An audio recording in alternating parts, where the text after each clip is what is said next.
Thank you all for joining us. Well, so I'm Lauren Jones. I'm based right now in the US, but a little bit all over.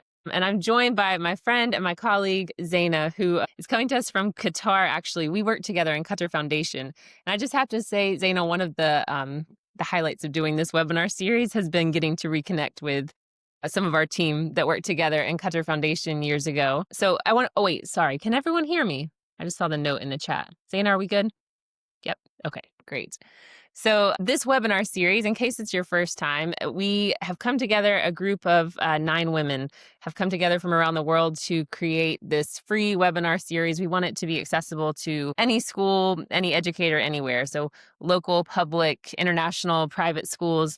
And we're recording these sessions and we are uploading them to YouTube, and they'll go live on October 22nd. So, if there are sessions that you are learning a lot from and you want to share them with your teams or with others, they'll be available on YouTube to anyone. So we just really wanted the learning to be accessible so that our schools and our classrooms can be more inclusive. And we have approached this learning very much from a space of anyone can come to these webinars and feel that they can learn something they can take back to their classroom. So there may be things that when you come before that you're like, well, I already knew that. And that's fine. You can share it with other team members who may not have. But we just wanted this to be very accessible. So, Zaina, I'm so glad that you have joined us. Will you please introduce yourself?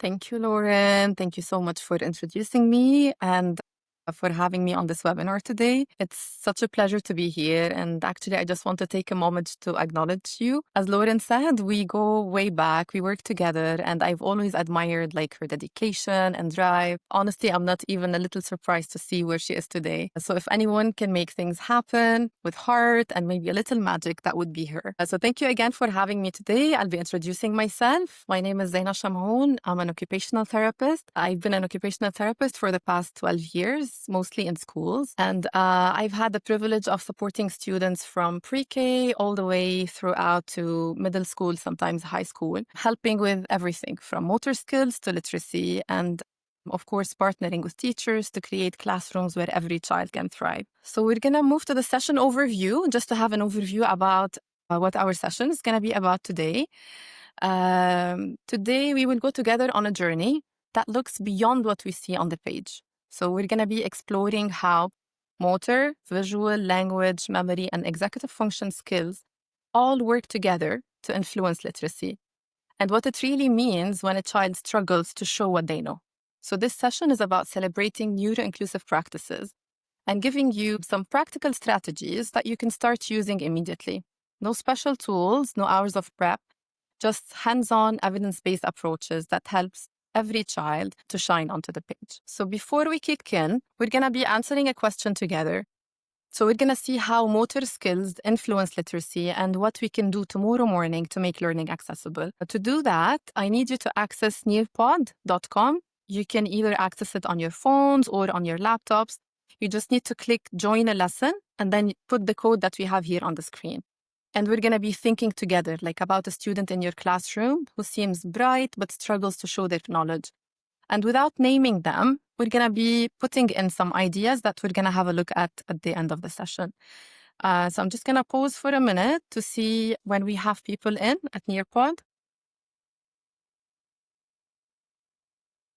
Zaina, this is my first time using Nearpod. I haven't tried it before. I love learning new platforms. Yeah, it's such a cool interactive platform where you can actually create multiple choice quizzes. You can have a whiteboard that's really interactive and it's helpful for the students.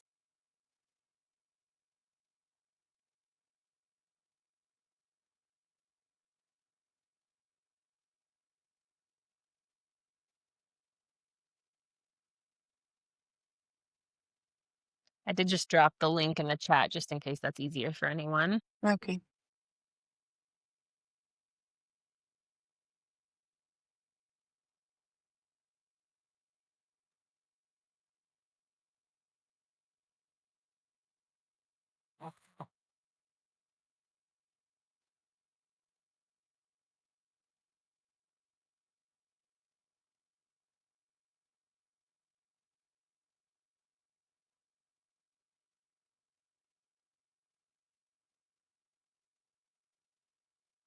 Okay, so we have already some people who are in, and I'm starting to see some ideas dropping.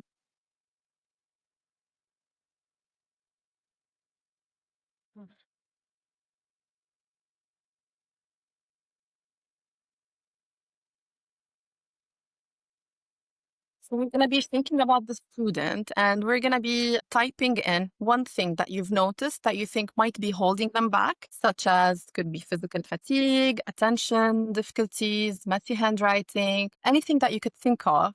And if you could magically fix just one barrier for them tomorrow, what would it be?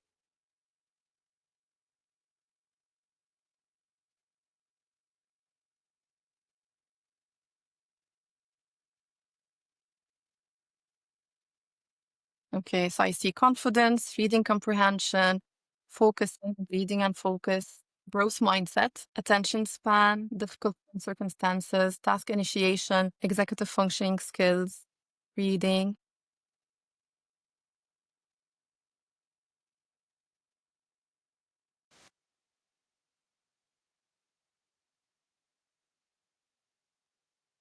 Okay, we're going to go back to these examples. I see a lot of great examples in the chat, and these are exactly the barriers that can hide a child's true abilities. And if you think about it, most of the times for our students, it's not a lack of knowledge, but sometimes it's about the access, how much they can access from the tasks that we are presenting to them. So let me show you how this looks like for Omar. We're going to be presenting a case study. I'm going to be presenting Omar to you. Okay, Omar is a grade 2 student. He is bright, curious, and full of ideas. He can explain math concepts, retell stories, and answer questions verbally better than most of his classmates. But the moment a pencil touches the paper, something changes. He pushes his chair back, he avoids looking at the worksheet, and sometimes he stares at the page for minutes without writing a word. His teacher, of course, would get frustrated and she would go, "Why he isn't trying?" And because on paper, it looks like he doesn't understand the content. But when I was asked to observe Omar, the picture became a little bit clearer. His posture was weak, he slumped, he fidgeted constantly, and his hands tired quickly.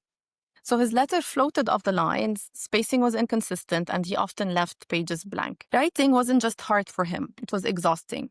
And because it was so difficult, Omar has learned to avoid it. He became passive and sometimes even anxious when tasks required written work. So we tried with him some small changes, targeted support. We implemented a slanted surface for him. We tried some clear line guides, short fine motor warm-ups, and breaks to reduce the fatigue. Gradually began to engage with writing. He didn't suddenly love writing, but he could finally show his knowledge on paper. His teacher could see what he really knew, and frustration shifted from, why won't he try, to how I can help him access his brilliance. Whether it's Omar or another student, what we see on the page is often just the tip of the iceberg. And today we're going to try to explore together what's happening underneath in the brain, in the body, and in the classroom, and practical ways to help every child shine. So we're going to be exploring together this question. What if the gap we're seeing in a child's reading or writing is not about intelligence at all, but about access? Because sometimes when the body is not ready, the brain can't fully show what it knows. So think about it. If a posture is weak, their hands are tired, and their eyes are struggling to track the lines on the page, their brain has to spend so much energy just managing those physical tasks that there is less left for thinking, planning, and expressing ideas. So in other words, a student might know the content, but if their body is not ready, the brain can't translate that knowledge onto paper. Writing becomes exhausting, messy, or incomplete. Today, we're going to explore how building motor and visual motor foundations can unlock the literacy skills we often mistake as purely academic. So we're going to learn how we can free up the brain's energy to do what it actually knows.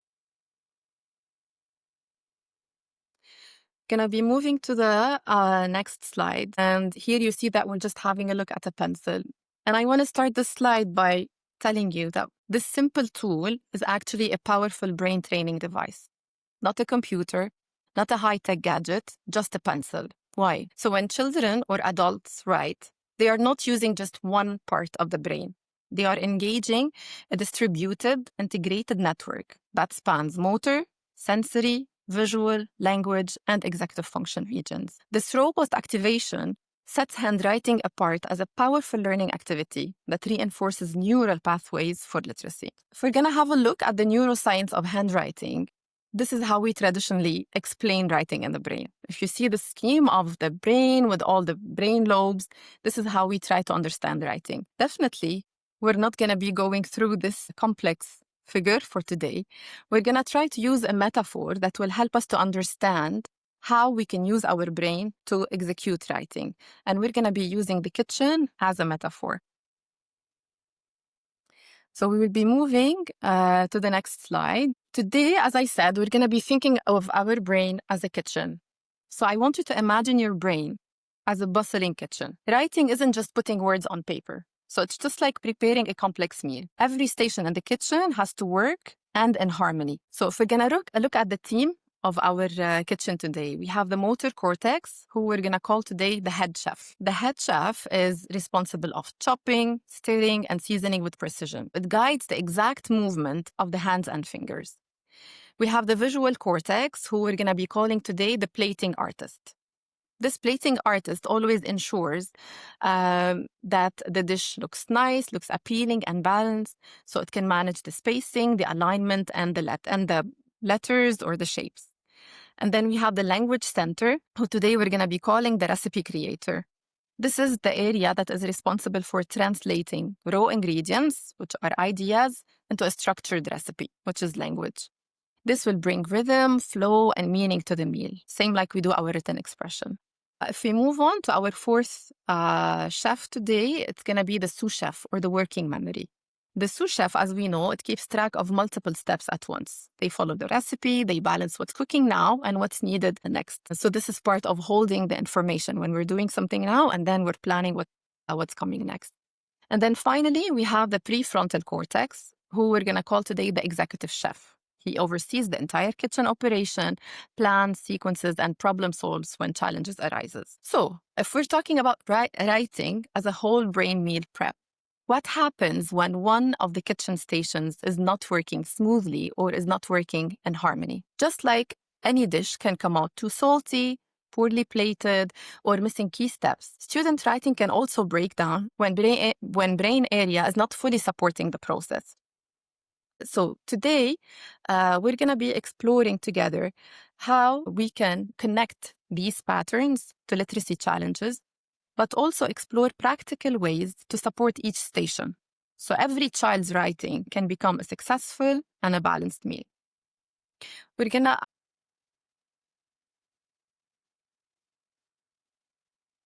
Okay, so we're gonna move back, Lauren, to the motor cortex, to the first slide. Thank you so much. Sorry about that again. Just tell me. I think it should be okay. So, since we don't have questions, we're going to start with our chefs for today. We're going to be introducing our chefs for today. So we're going to start with the head chef, or the motor cortex, okay? So as we said, this is the part of the brain that is in charge of fine motor control, of posture, of pencil grip.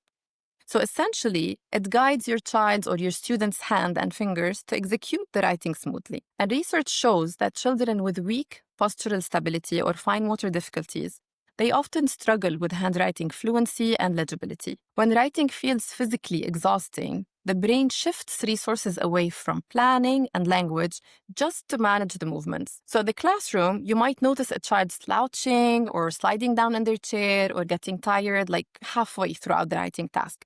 Their letters might be faint, uneven, or even they do slow writing. So we have to think of it like this. If your chef has weak knives and wobbly hands, even chopping simple veggies is exhausting. It's the same if the motor cortex is not stable. So writing text takes so much effort that thinking about what to write becomes harder, because we're focusing mostly on the motor part of writing, and we are leaving so little effort and energy for the brain to think about what they need to be writing.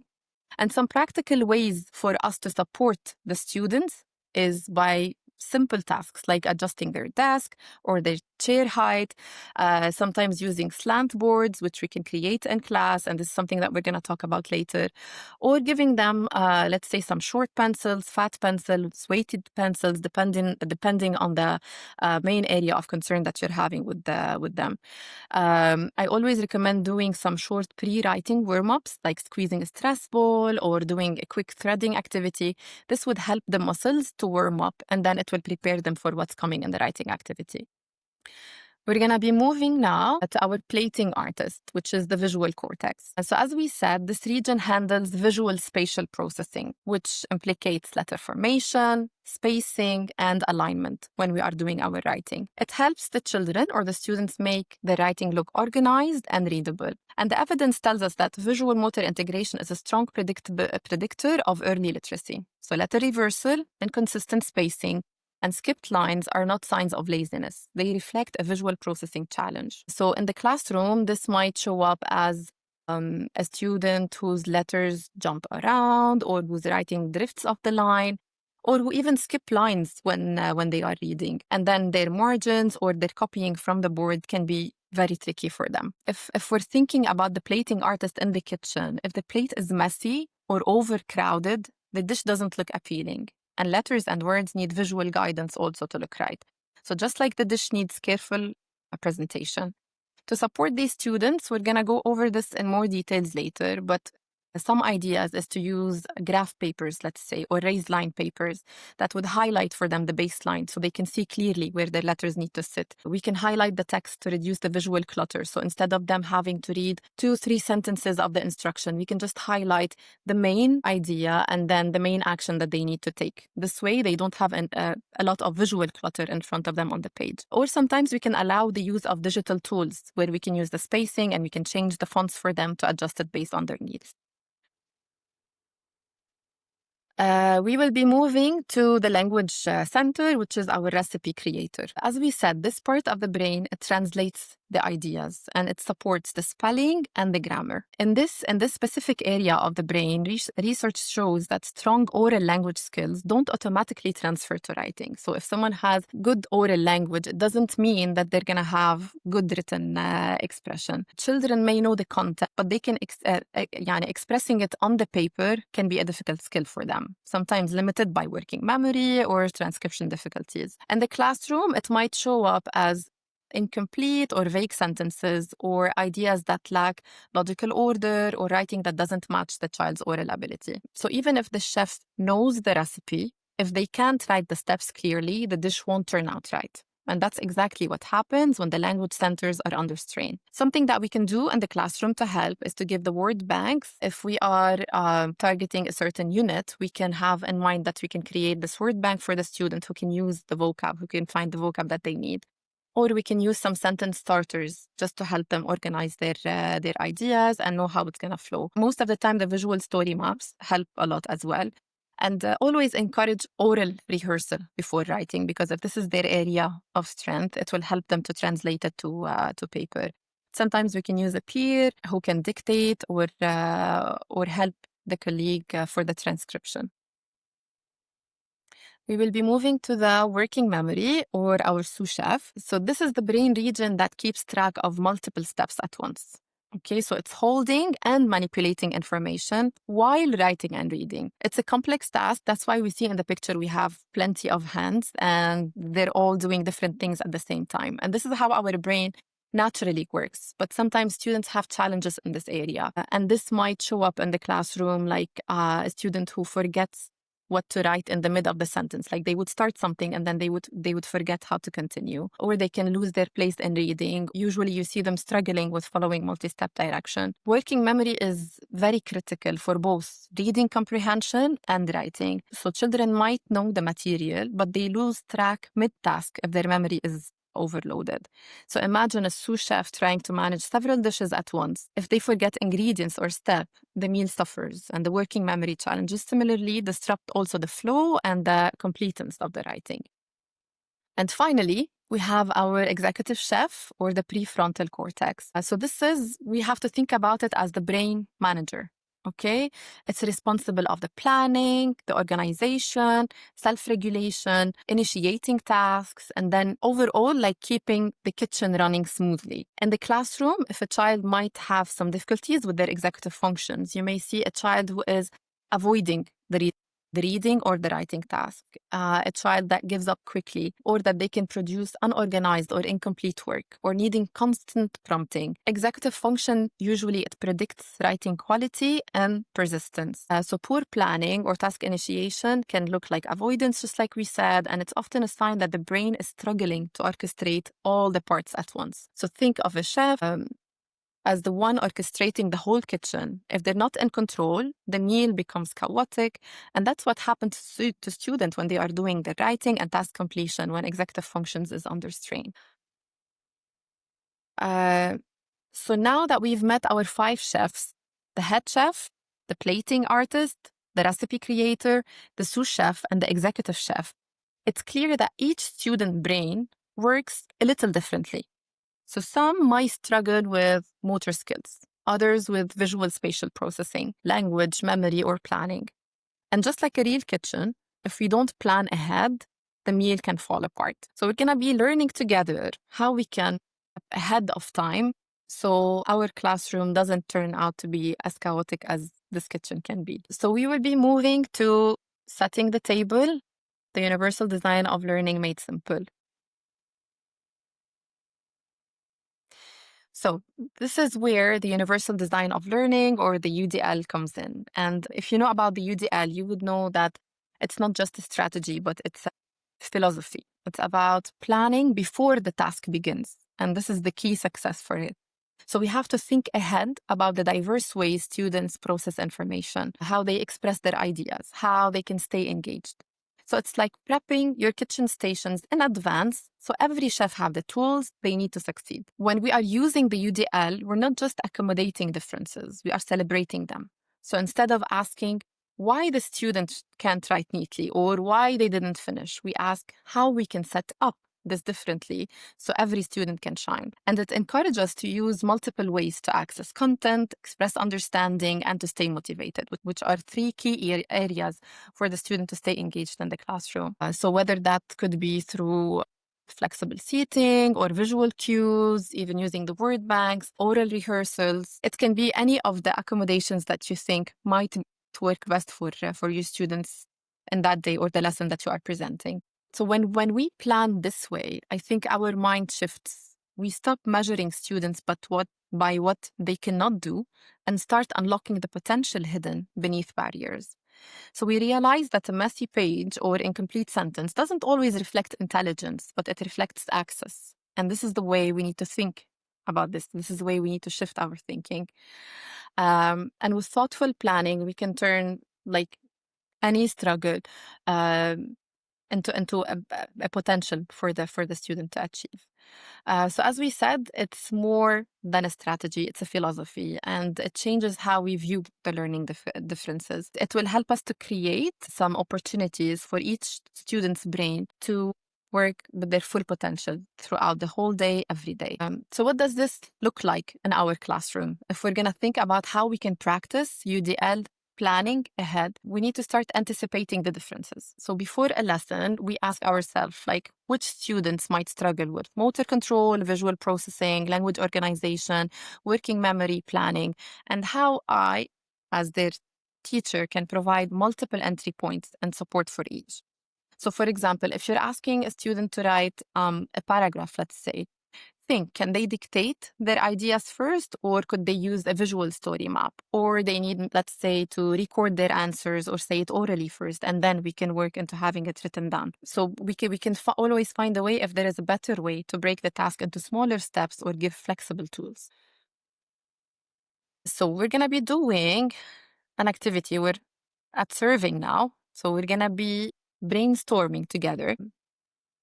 We need to put our detective hats on. So we're gonna look at few short case studies, real classroom moments where students faced some challenges. And maybe students couldn't finish their work, or maybe the writing looked scrambled. Your challenge in this task would be to figure out where did the breakdown happen and the brain kitchen? Was it the head chef, the recipe creator, the plating artist? And once you spot the breakdown, we'll work together to brainstorm how we can remediate it. So, in other words, we're going to be putting together what are the tools and the supports that you already tried, or we can share together what we already tried in the classroom. So we can put together like a resource bank that we can all go to and think about whenever we see a similar challenge happening in our classroom. In order to start this task, we need to access Nearpod again, and I can start the quiz questions. Before we start, do we have like any questions? Am I going too fast?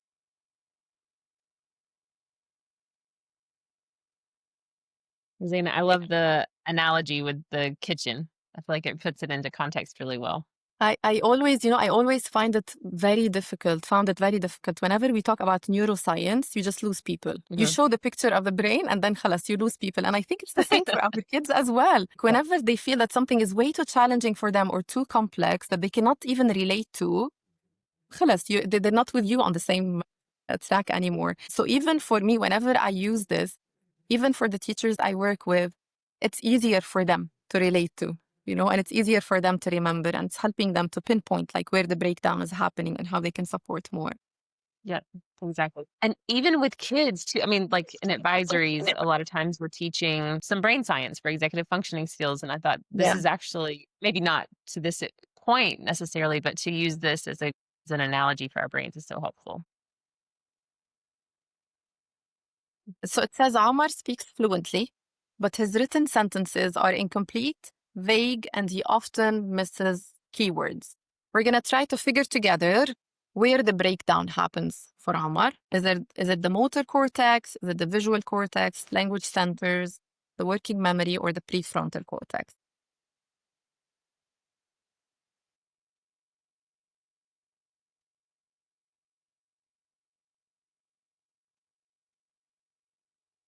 So I'm going to wait for your answers, and then we're going to use the board. I see some answers are coming in already.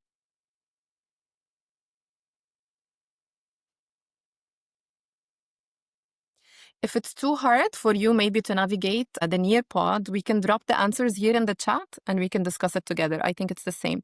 I can just read the case study. It would be just like one line, and we can drop the answers here if you want. Would that be easier, Lauren? What do you think? Yeah, I can also Let's keep the share. interaction here. Is that better? Okay. Yeah. I think it's Okay, let's do it in the chat. That sounds good. I know I did the same thing. I planned this whiteboard for my presentation. I was like, let's just use the chat. yeah. I think it just keeps us all in the same place instead of keep Exactly. opening some new tabs. So what do we think? Where is the breakdown?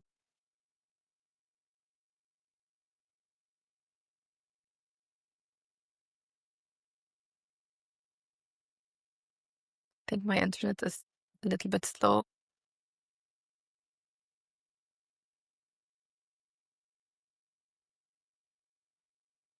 So he speaks fluently, but his written sentences are incomplete, vague, and he often misses keywords.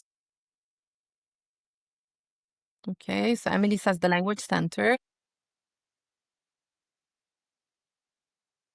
Yeah.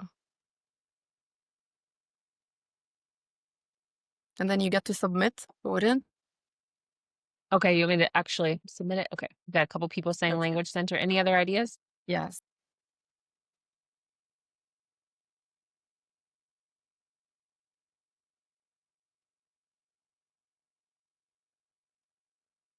Okay. For our next part of the activity, I was gonna ask you, once we pinpoint where is the breakdown, what are some strategies that you would use with Omar to help him overcome this challenge?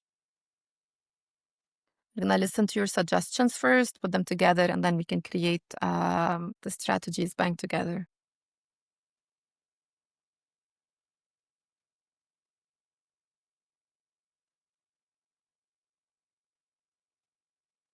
Crystal says a word bank. Yeah.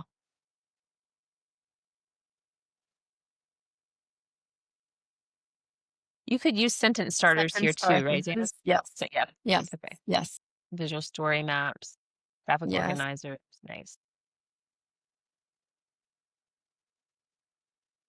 Absolutely. And I feel that these are strategies that we use almost like every day with our students. But when we see things from like a very specific perspective and we're able to pinpoint like this is where the breakdown is happening, we can shift all our focus into using strategies that would actually support where the breakdown is happening. Because I feel like as teachers, we always want to give our best, right? And then we try everything we can to help support the students whenever we feel that they are struggling. But this can put things a little bit more into perspective. Yeah. So I see lots of great answers, and it's true. So as we said, this is our third chef, okay? This is our recipe creator, which is the language. It translates the ideas into words. And if this brain region, it's responsible for vocab, sentence structure, and overall the written expression. So whenever we need to support in this area, this is where we need to our focus. So as you said, teachers can help by providing word banks, centered starters, or visual story maps to guide the planning. And now we have some amazing like online apps where you don't have to look for it or create the word bank yourself. You can just download these apps with all the amazing AI tools that we have, and you can just type the keyword. So let's say I can type in Qatar or birthday, and then it will give me like more than 100 words that can relate to this word. So this is something that you can keep in mind, because I know as teachers we don't always have the time to prep for extra resources. So once we know what's out there, what can make our life easier, it's time saving and it's also helpful for the students. As we said, we can encourage oral rehearsals. So before writing, allow the student to process and organize their thoughts. We can do dictation or peer scribing, which can be powerful for the student because they feel that they are part of a group and they are sharing their ideas. And the most important thing is that it frees their cognitive load from handwriting, and then it lets the brain uses its focus on expressing ideas clearly. So this will allows them to show their true knowledge and creativity. Other links and things, we can keep it all there. Awesome. For our next case study, we have Ali. We're going to say that Ali struggles to keep words on the line, and he often reverses the letters. His pencil grip is tight, and he gets tired quickly when writing longer sentences. So we're going to try to think together where the breakdown is happening for Ali. So he struggles to keep words on the line. He reverses his letters. His pencil grip is tight, and he gets tired quickly when writing long sentences. Where do we think the breakdown is happening for him?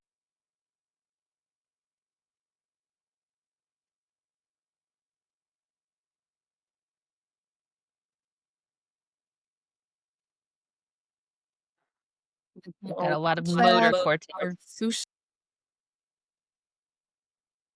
Yes, it is the motor cortex, because most of the challenges that he's facing relates to his muscles and how much how much endurance he has to complete the writing task. Okay, if we can think of strategies that will help us to support Ali, what those strategies could be? What can we do to support Ali in accessing and feeling more comfortable doing his writing tasks? Pencil grip could be helpful, especially if he has weak or underdeveloped fine motor skills, because it will save us. He would need to work on those motor skills, but it would just help him to have more control over the pencil. Hand warm-ups, definitely. And this is something I recommend for the whole classroom. And usually when we talk about these strategies, it's not only for the students who are struggling, but most of the students in the class can benefit from them as well. Slanted table or slanted board, fine motor skills practice, yes. And for the slanted board, something that we can just use the three rings binder. We can use it as a slant board, and then we can put the paper on top, and it can be used to help with the posture for the child, for the stability of the wrist also while doing the handwriting. So yes, it's the motor cortex. As we said, it's the chef who is in charge of the physical act of writing. So when we're talking about the physical act of writing, we're talking about the posture. The table has always to be at the mid of the trunk of the student. We can look at the pencil grip, the hand stability. We can look at the children who elevate sometimes their shoulder when they are writing. So this is when we know they are not very comfortable with their posture. And this is when we have to look how we can adjust that for them. We're talking about fine motor precision. So when this area of brain struggles, the writing becomes exhausting and the brain has less energy as we set to focus on the ideas.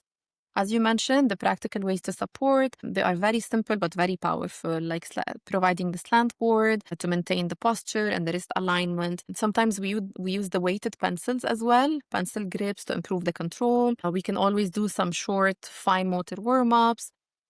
Could be just 2 or 3 minutes of threading beads or squeezing stress balls, or sometimes doing a finger exercises, and we can find like plenty of fun exercises that are already there on the internet, and the students love it. Like we used to prepare some PowerPoint of 3 activities for the finger warm-ups, and they would just wait for it every time. They see it as a fun movement break, and it is a movement break, but it also prepares them for what's coming next. So as we said, these are small adjustments that can free up the mental energy so the student can focus on the content rather than just moving the pencil. So that was it. Yes, Dana, real popping quick, bubbles. in the chat, Barbara asked, would you recommend speech to text? So Yes. Yeah. based on what you're I saying, would, yep. yes, definitely it can be helpful. And I would say it depends on how long the student was struggling with handwriting difficulties, what has been done. If something has been done already, if we tried something and we thought that it's not working, and depends on the severity also of the handwriting challenge. So there are many aspects that we have to look at before using the speech to text. So let's say in the mainstream school where I work, we keep trying with OT up until grade 3. If we see that they have plateaued, they are not reaching their writing, let's say it's legible, but their speed is not as where it should be, they're not keeping up with the classroom, it's causing them more stress. This is when we go to alternatives like typing, speech to text, grade 7, yes. Yeah.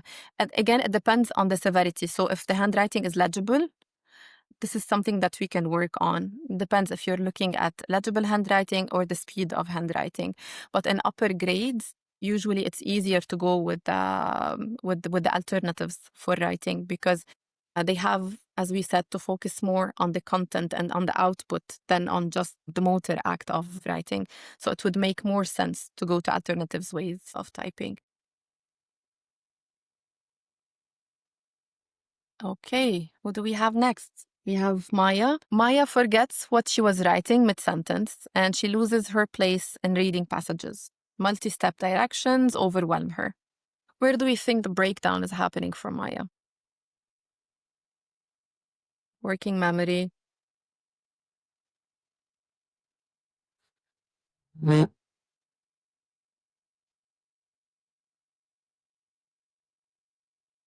So this is our sous chef, as we described it. Yeah.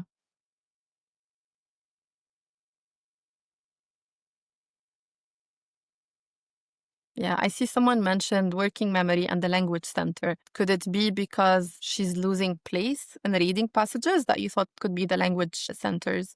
And usually when we have some breakdown happening in the executive functions, like the working memory or the executive functions overall, it can be often affecting quite heavily, like the language aspect, the motor aspect, all the visual motor aspect, because for whatever we do in life, not only in school, we need those executive functions to keep us going and tracking the right steps and to plan everything we need to do.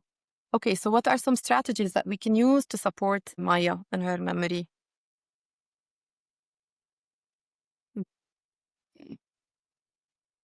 So what do you think some strategies might work to support Maya and her working memory? We went over the strategies very, very quickly.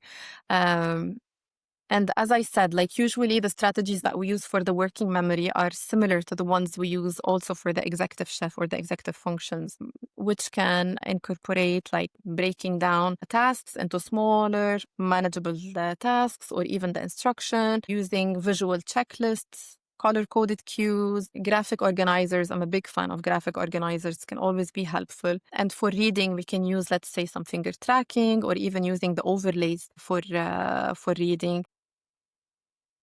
I think same strategies would apply for the executive functions as well, using the first 10. So you can think about any strategy that can help structure the tasks more and put things more into place so the student can follow. Repetition, multisensory approach, definitely, that will help encode the information. Yes, the reading the reading overlay. And for reading overlays, it's very interesting because they have different colors for the background and even for the top. And you can see, like, if you try this with students, you can see that one color would work better than the other. It depends on how their brain function, their attention skills, their visual processing skills. So some find bright colors more alerting for them. Some find like more gray colors or the dark colors easier for them to eliminate the distractions. So we will be moving to our next question. Or next case study. We have Sarah here. Sarah's letters jump around, spacing is inconsistent, and she frequently skips lines when reading. So we have jumping letters, spacing is inconsistent, and she skips lines when reading. I think it's a straightforward one. It's obvious sometimes where the breakdown is happening, but it's done on purpose so you can have those case study as a reference for you. Like, what are the strategies that we talked about? How we supported these students.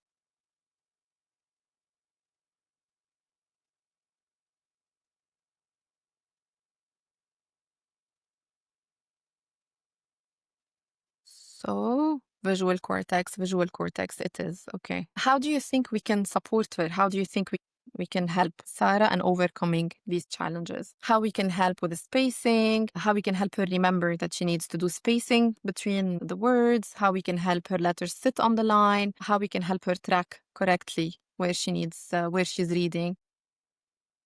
Large print out specific font, yes. Graph paper, finger for spacing. Yeah. For the large printout with the specific font, it helps, and sometimes it just helps to put things in bold or to put things highlighted, as we said, where she needs to focus her attention, where she needs her attention to be driven mostly. The graph paper, definitely, it helps a lot the students with the spacing. If someone is not familiar with it, it could be any graph paper, or we have those specific papers that go from the margins, like go and then stop, and then the student just learns to skip one space in between. And then once they start doing this, we start phasing out from using the graph paper and then going back to using the regular papers they use usually. Use finger for spacing, yes. And there is something else that I like using with the students, and it comes from the handwriting without tears. Whenever they need to do a space between the words, we keep the pencil at the end of the word, and then we go frog jump, ribbit, and then they jump. Because sometimes if they have difficulty with their working memory or their motor coordination, asking them to keep a finger between the words, it's asking them to do something even more complex, because now they have to think about the word they're writing, their finger needs to be after the word, and then they need to jump for after it. So we just gave them a multi-step task. So just using this strategy as the frog jump is usually helpful, and it's fun for them. They remember it because it's more fun for them. Maybe have a writing checklist, things to do when writing. Definitely, it always helps to have visuals at the desk. And usually we put like posture, what's the expectation, doing the spacing, the letters that go on top of the line, the letters that sit on the line. So it just helps as a visual reminder for them as well. I think we'll be moving to our last case study, who is Khalid. Khalid avoids starting writing task. He gives up easily and he produces rushed or incomplete work. Where could the breakdown for Khalid be happening? So he avoids starting writing tasks. He gives up easily, and then his work is mostly rushed or incomplete. Prefrontal cortex, the executive chef. It is. There's a lot going on there for Khalid. Yes, it is the prefrontal cortex. How do you think we can support him? Like, what are some strategies that we can use to support Khalid in keeping everything under control, everything tracked, to help him with his initiation, with his motivation, with completing the task?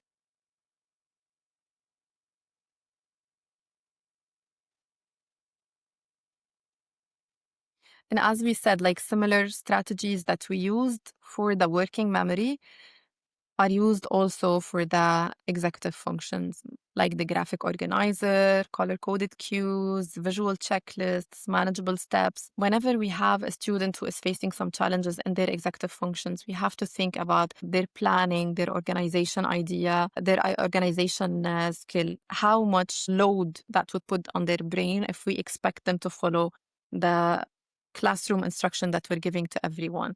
However, if we break things down for them, their brain doesn't see it as a load, but it can treat it once at a time, and it will give them another possibility to access the tasks and to be able to follow the classroom. Give alternative like play or drawing. Sometimes the way they need to put their output can help to motivate them. Like if a student, let's say, prefers doing the drawing, then maybe we can start by asking them to draw their idea or their concept and then to write it down. So maybe when we start with the more accessible tasks, it will reduce a little bit of this avoidance behavior. Sentence starters, assistive technology strategies, yes, definitely. And even on the tools for the assistive technology, they have some organizational applications where you can break down, like put the schedule of the day, break down tasks, like in each lesson, what's expected to be done, what are the main words that you're working on or the concepts that you're working on. And it will help the student have their own folder to follow and to go back to instead of having to ask you every time or even just avoiding doing the task overall. So these are the strategies that we would use to support these areas. As we said, it's something that we were all familiar with, but to put it in this context sometimes helps to know what's the targeted intervention that's needed. And always remember, whatever is helpful for a student who's facing challenges is also helpful for other students in the class as well. So we're going to go back to our slides. Just before we wrap up, we're going to just take a moment to reflect. Today, we've explored how writing is much more than putting words on paper. It's a whole brain activity. And every station in our brain, whether it's the motor, the visual, the language, the working memory, or the executive function, it matters. When one of the chefs struggle, the meal can fall apart. But we can see, as we saw, with some small and targeted supports, we can unlock the brilliance in every student's mind. So slant boards, motor warm-ups, word banks, graphic organizers, visual timelines, these are all like examples that you mentioned. As you can tell, they are not like extra work. They're tools that allow students to show what they truly know. So if you can think about your classroom, which chef breaks down most often? And what one small step could change what you implement tomorrow to help each chef of them shine? And always remember that behind every messy page or incomplete sentence or a blank sheet, there's a hidden potential.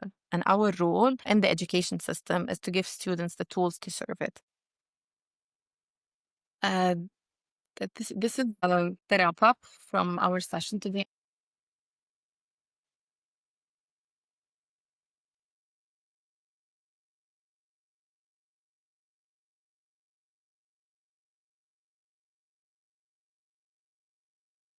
Zaina, for me, I just think I always working with you, I was always learning from you, but the oftentimes just like taking a minute to think deeper. I know that's not exactly a strategy that we talked about, but an overarching theme of like it's not just that they are lazy to write. You know, like you hear these narratives about kids and really trying to get to the root of what is inhibiting them from whatever the goal is and what we can do just to make it more accessible. Absolutely. And I can totally understand how frustrating it can be for teachers because they want them to achieve, they want them to access things. But sometimes we get so overwhelmed with everything happening in the classroom, with the lesson that we have to finish, with the targets that we have to meet at the end of the month.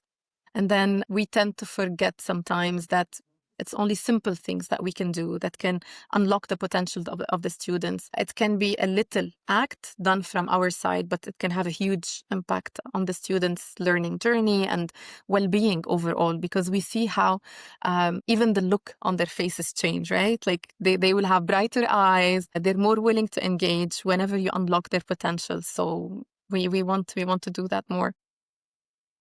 Exactly. Like you said, it's small things, Yeah. small, easy strategies. If there are other strategies or tools that you're using and you want to add them to the Padlet, this is wide open for us. So please just feel free to add them there, share them with your teams, just so we have more resources for all of us. And thank you so much for everyone who attended today.